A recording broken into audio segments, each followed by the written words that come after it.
Some people would say that it's a difficult life to be a kumari. They're young girls who are taken out of school and they're worshipped. There's no way to really understand what that feels like, to be worshipped by thousands of people. There's no way.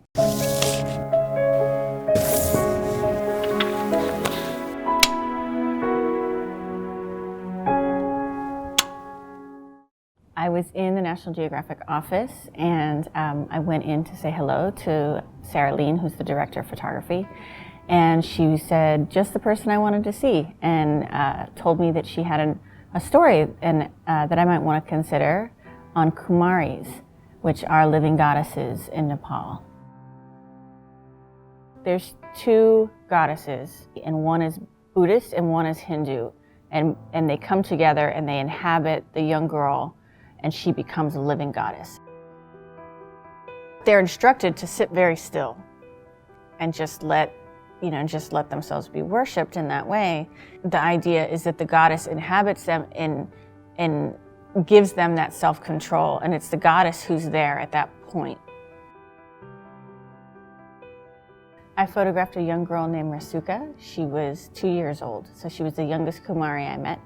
She was basically like a regular 2-year-old, except for people would come and worship her and she would give blessings and go about her day like a regular child, except for these auspicious times.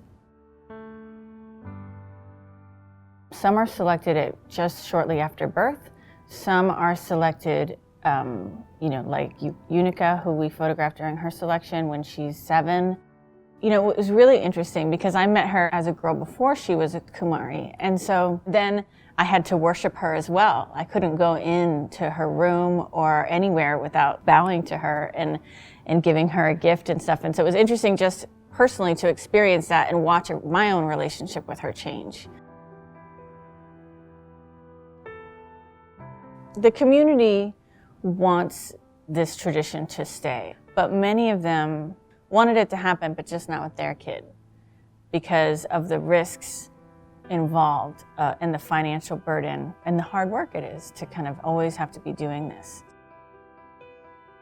There's value in it for sure, but what does that look like for her long term? I think that girls' value around the world is very much seen in their bodies. From this story, I would like people to come away with understanding the role that these living goddesses play in their society and in their homes, but also see them as the little girls that they are.